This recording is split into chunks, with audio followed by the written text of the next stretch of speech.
जय श्री कृष्णा दोस्तों, हर हर महादेव। मैं अर्चना शुक्ला भजन लोकगीत चैनल पर आप लोगों का स्वागत करती हूँ।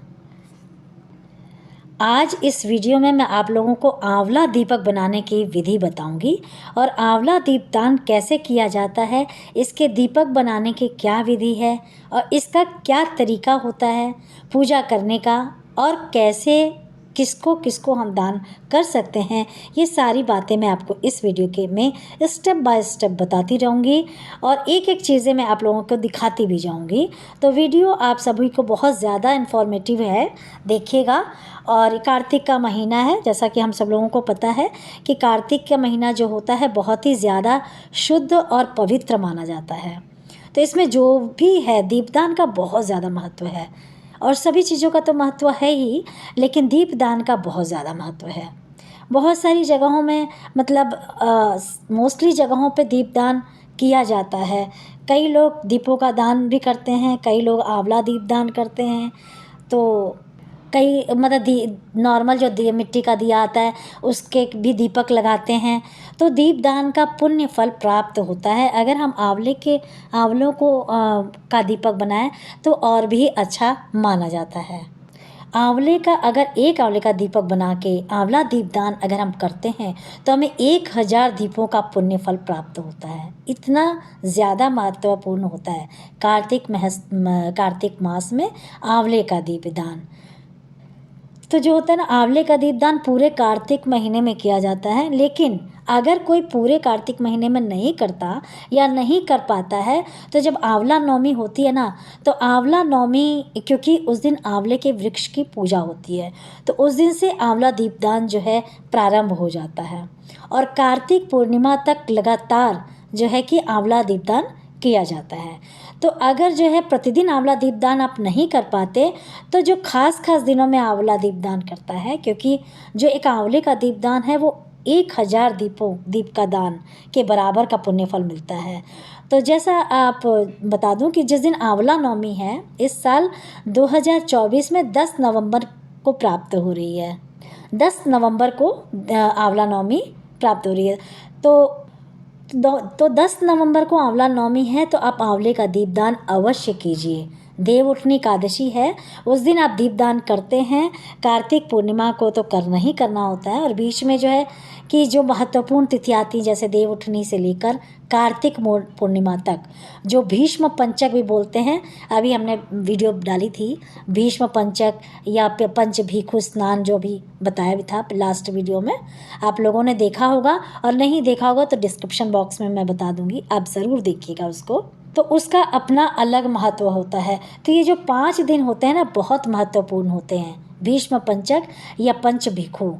तो आंवला नवमी से लेके कार्तिक पूर्णिमा तक हम आंवला दीपदान हमें अवश्य ही करना चाहिए। तो ये बहुत महत्वपूर्ण होता है। ऐसा है कि आप स्वयं कीजिए, आप स्वयं भी कीजिए, परिवार में अपने बच्चों से करवाइए, पति से करवाइए, घर के जो भी अन्य सदस्य उनसे भी करवाइए, क्योंकि ये जो दीपदान है ना, जितना अधिक हो सके उतना ही महत्वपूर्ण माना गया है और उतना ही पुण्य फल प्राप्त होता है। देखिए, जब आंवला दीपक हम बनाएंगे ना, तो अब यहाँ पे हमने 2 रख लिया है। एक तो मैंने पहले ही बना लिया था, दूसरा मैं आपको विधि बता रही हूँ कि कैसे ये आंवला को दीपक बना सकते हैं घर में ही। तो जिसका मुंह होता है ना, यहाँ मतलब ये डंडी जो इसकी होती है पेड़ में ऐसा लगा होता है, तो इधर से हमको नहीं बनाना है। इसका जो पीछे का पोर्शन होता है ना, वहाँ से बनाना है। क्यों? क्योंकि इसका भी एक कारण है। अगर हम दीपक को देखिए ऐसे रखेंगे, आप ध्यान से देखिए, तो दीपक जो है लुढ़क जाएगा, और इसका जो मुंह होता है ना, ऐसा अगर ऐसे रखेंगे तो दीपक अच्छे से टिका रहेगा। तो दीपक का जो बेस देने के लिए इसको हम जो है हम पीछे की तरफ से बनाते हैं। जब आंवला दीपक बनाने के लिए आंवला आप ले लीजिए, हमने यहाँ पे 2 ले लिया है, छोटे छोटे साइज़ के ले लिए हैं, बहुत बड़े नहीं लेना है और बहुत छोटा भी नहीं लेना है। इतना लेना है कि आराम से दीपक जल पाए।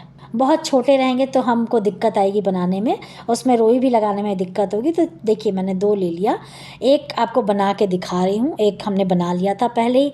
जब आपको पूजा करनी है तो उसके पहले ही आप बना के रख लीजिए, नहीं तो बहुत टाइम वेस्ट चला जाता है। अब यहाँ जो है ना, चाकू का इस्तेमाल हम नहीं करेंगे, क्योंकि वो चाकू से ना कट सकता है। कैंची का इस्तेमाल करेंगे, कैंची ले लेंगे, ठीक है। और इसको ऐसे हाथ में पकड़ के धीरे धीरे इसका जो है अंदर का गूदा जो है ना वो निकाल लेंगे। बीज रहने देंगे, अगर बीज नहीं रहेगा तो टिक नहीं पाएगा वो, और पूरा दीपक ही कट बेकार हो जाएगा। इसलिए हम घी भरेंगे, मतलब धीरे धीरे निकालेंगे उसको एकदम किनारे किनारे। एक बार आदत पड़ जाएगी ना तो बहुत ज़्यादा कठिन नहीं है, धीरे धीरे करके आप बना सकते हैं। तो ठीक है, ये पूरा निकल जाएगा तो दीपक हमारा बेकार हो जाएगा। इसलिए चाकू का प्रयोग नहीं करना है, कैंची से ही हमको धीरे धीरे करना है। ये देखिए हम कैसे बना रहे हैं। अब बीच में रहेगा, बीज के चारों तरफ का पूरा हमें खाली करना होता है, और जो कैंची है इसको देखिए हम गोल गोल गोल गोल ऐसे घुमाते जाएंगे, खाली होता जाएगा। ये टेक्निक पता चल जाएगी एक बार करने से। आंवले का जो दीपदान होता है बहुत महत्वपूर्ण माना गया है। आंवले के फल को ना अमृत का फल माना जाता है। जो ब्रह्मांड पुराण है ना उसमें भी जो है इस अमृत फल का वर्णन हुआ है। इसका दान तो बता ही दिया। अगर एक आंवले का दीप दान करते हैं तो 1000 दीप का फल प्राप्त होता है। भगवान श्री कृष्ण के सामने, भगवान विष्णु के सामने बनाकर, एक भगवान श्री कृष्ण के सामने, ठीक है, एक भगवान विष्णु के सामने, रामचंद्र जी, माता लक्ष्मी जी के पास, तुलसी के पास इसका दीपदान हम कर सकते हैं। ठीक है। आयुर्वेद में भी आंवला का बहुत फ़ायदेमंद बताया गया है, आयुर्वेद में भी। तो आंवला नवमी के दिन आंवले के वृक्ष की पूजा करना, आंवले का भोग लगाना, मतलब श्री नारायण को, माता लक्ष्मी को भोग लगाना रहता है। आंवले को उस दिन दान किया जाता है, उस दिन आंवला खाया भी जाता है, और उस दिन आंवले का दीपक बनाकर दीप दान भी किया जाता है। आंवले का बहुत तरीके से प्रयोग होता है। तो आंवला नवमी के दिन बहुत अच्छा माना गया है। तो आप इस तरह से करके आंवले का दीपदान कर सकते हैं। तुलसी माता को लगा दीजिए, तुलसी माता के पास रखिए, बाहर दरवाजे पे रखिए, एक अपने मंदिर में रखिए, एक अपने आसपास मंदिर हो वहाँ ले जाके रखिए। ये बहुत पुण्य मिलता है इससे। इसमें गोल बाती आप देखिए मैं डाल रही हूँ, गोल बाती डाला, फिर उसके बाद अब धीरे से ले लीजिए और उस सिंदूर, कुमकुम और हल्दी का उसको टीका लगाइए, फूल लगाइए, प्रसाद रखिए, और फिर इसको लगा के आप हर जगह जला के रख सकते हैं। देखिए मैं कैसे कर रही हूँ, पहले रखा, फिर उसका पानी का गंगा जल से आचमन किया, फिर ये सब छिड़का, मतलब कुमकुम और ये सब छिड़क के उनको दीपक बनाएंगे। दीपक की जब पूजन करिए तो भगवान विष्णु का कोई भी मंत्र बोल सकते हैं, ओम नमो नारायण, या ओम विष्णुवे नमः, या फिर ओम लक्ष्मी नारायण, कोई भी एक मंत्र बोल सकते हैं। हल्दी कुमकुम का अर्पित कर दीजिए। इसके पश्चात हम पुष्प अर्पित करेंगे। पुष्प आपके पास नहीं है तो कोई बात नहीं, धूप दिखाएंगे, ओम नमो नारायणाय, ओम नमो नारायण, इस तरह हम धूप दिखाएंगे। धूप दिखाने के पश्चात जो है कि अग्नि छुआ था, फिर अपना हाथ धुल लेंगे, फिर भोग लगा देंगे। तो इस तरह से दीप नारायण आप भोग को स्वीकार कर लीजिए, ऐसा प्रार्थना करेंगे। ठीक है, और हमारा पूजा इस तरह से पूर्ण हो गया। जहाँ जहाँ दीपक रखना है वहाँ रखिए, और विष्णु भगवान से प्रार्थना करिए कि हम जो गलती सही हो उसे माफ़ करिए। देखिए वैसे तो मैंने यहाँ पे सिर्फ 2 ही लिया है, 2 दिखाने के लिए लिया है, फिर मैं बनाऊंगी। तो पहले ही मैंने आंवला नवमी के पहले ही आपको दिखाने के लिए बना रही हूँ। इसको ऐसे उंगली में से पकड़ के मत करिएगा, हमेशा अपने हथेली में अच्छे से पकड़ के कीजिएगा, ताकि पूरा बैलेंस और पूरी कंट्रोलिंग आपके पास रहे। ठीक है, ऐसे धीरे धीरे करेंगे तो आपको एक आइडिया भी बन जाएगा, और बड़ा आसान है ये। आराम से गूदा निकालते जाइए, इसको खाली करते जाइए, और इसका जो गूदा है ना, आप इसको पेड़ पौधों में भी डाल सकते हैं, या फिर जो इसका रस होता है उसको निकाल के आप पी भी सकते हैं। क्योंकि आयुर्वेद में वैसे तो आंवला जो होता है बहुत ही ज़्यादा फ़ायदेमंद होता है। इसका जो रस निकलेगा उसको सीधे पी जाइए, थोड़ा सा शहद मिलाकर भी पी सकते हैं। आंवले के तो बहुत तरीके होते हैं, आप इसकी चटनी बनाकर खाइए, जैसे प्रयोग करना है उसको कर सकते हैं, क्योंकि ये वेस्ट नहीं जाता और फ़ायदेमंद अलग से है। देखिए अंदर तक खाली हो गया, इसको मैं अब अच्छे से खाली करके दिखाती हूँ। ठीक है, ऐसे खाली करते दिखाऊंगी। ये बहुत अच्छे से हो गया। अब आप सभी लोग आंवला दीपदान अवश्य कीजिएगा, क्योंकि बहुत ही महत्वपूर्ण होता है। ठीक है, इस तरह से आप बनाते जाएंगे ना, कैंची से ही बनाएगा तो एक भी आंवला आपका ख़राब नहीं होगा। बस थोड़ा सा सावधानी, धीरे धीरे पेशेंस के साथ बनाइए। एक आंवला जो है वो हमारा एक दीपक बनके इस तरह से तैयार हो गया। इसका दीपक कैसे बनाना है हमको बता दिया। यहाँ मैंने सिर्फ 2 ही आंवले लिए हैं, आप उस दिन जितने भी बनाने हैं उतना आप ले लीजिएगा। और गोल बाती देखिए लगती है, ठीक है, गोल बाती इसमें लगती है, लंबी बाती नहीं लग सकती, गोल बाती का ही इसमें इस्तेमाल होगा।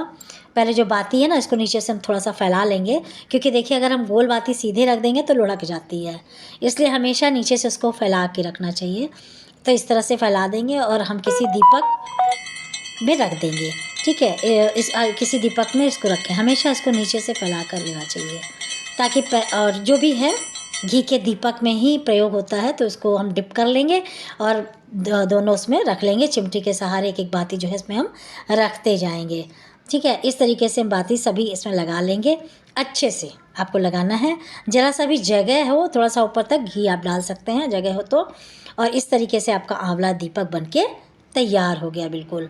इसको अंदर से भी अच्छे से जो है घी से पूरा भरकर फिल कर दीजिएगा, क्योंकि जो बाती पूरे घी में डूबी हुई होती है ना, तो उसका अंदर का घी का पूरा अंदर चला गया है। अब बिल्कुल भी स्पेस नहीं है इसमें घी डाल सकें। अगर इसमें स्पेस होता तो आप इसमें भी घी डाल सकते हैं, ठीक है। अब देखिए जो हमने दीपक बनाया है उसका पूजन करेंगे, दीपक अपना जला लेंगे। इसके पश्चात दीपक का पूजा करेंगे। पूजा करने के लिए 3 बार हमें दिन जल को अर्पित करना है। इसके बाद हम याद रखेंगे, उसके पश्चात हमें अर्घ देंगे और फिर आंवले को ठीक कर देंगे और तीनों को 3 बार जल घुमा के नीचे गिरा देंगे, हल्दी लगाएंगे, कुमकुम लगाएंगे। सभी दीपक में वो करके दीपक का पूजन करिए, जला दीजिए। भगवान विष्णु का कोई भी मंत्र बोलते जाइए, पहले ही बताया था, ओम नमो नारायणाय, ओम नमो नारायणाय, या फिर ओम विष्णुवे नमः, ओम विष्णुवे नमः, या फिर ओम लक्ष्मी नारायण। कोई भी मंत्र जो आप बोल सकते हैं। हल्दी कुमकुम अर्पित करके उसके पश्चात जो हम पुष्प अर्पित करेंगे, पुष्प आपके पास से आप अर्पित कर दीजिए।